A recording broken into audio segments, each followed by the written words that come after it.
and Labor will not be supporting it. I call David.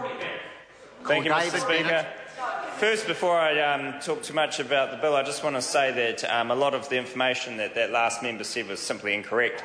And there has been an increase in maintenance funding, and many of our transport networks are doing well because of the investment this government has made into transport. And I'd like to commend our Minister for the hard work that he is doing, following up from the good work Honourable Stephen Joyce did in this area in setting up a very strong network for New Zealanders in transport going forward.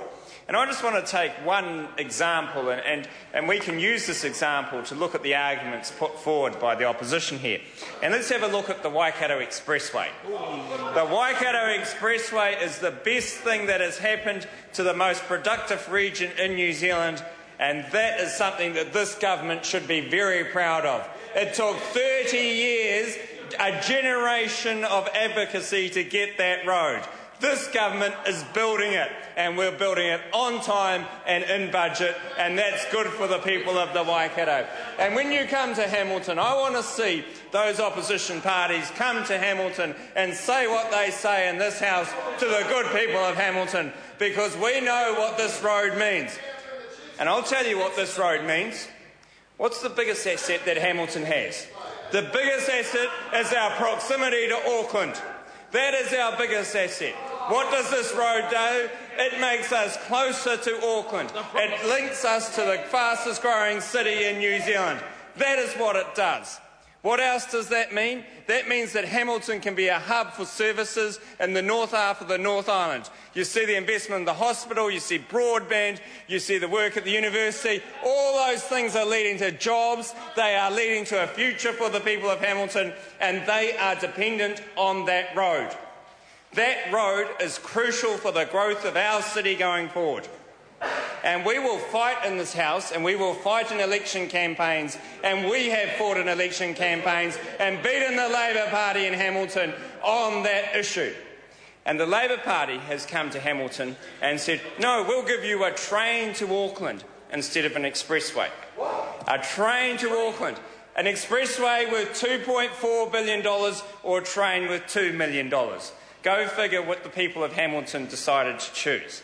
And they want the expressway because they know what it means. And we hear the Labor Party, and you'll get it from the Greens next, they'll be going, there's this utopia of public transport that will solve all our issues around transport. Don't worry about the costs of it. We don't need to work out the costs around public transport. We don't need to work out what the subsidies actually will be around public transport. Because we say it's public transport, it works, it's cheaper, it's greener, it's better. That is rubbish. And we look forward to hearing that from the Greens and Labor Party members as we go through. I'll tell you about the train to Auckland. The train to Auckland that the Labor Party wanted and the Greens would love, they put it on during the Rugby World Cup. And guess how many people went on that train at a time when it had an event come to? You know, people were travelling from Auckland to the rugby in Hamilton. Tell us. 9 people. 9 people went on a train.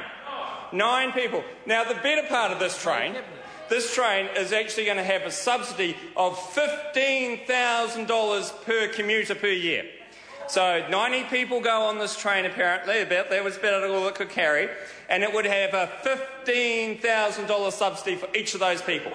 And they would, and so New Zealanders would be paying $15,000 for 90 people's travel plans for the year. That's a great deal. It's a great deal. You know, that's the Labor Party, that's the Green Party, that's the reality of public transport. And when you put it on, how many people went on it? 9 people went on it. That is the reality of public transport. That is the reality of what the Greens and the Labor Party will talk about.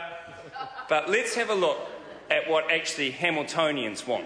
They want growth, they want jobs, they want a future, they want direction, and what are we giving them? The road to give them that. Because they are getting the link to Auckland, they are getting the link to their economic prosperity, and the Labor Party is very quiet now. Because they can't win a seat in Hamilton, and they know they can't.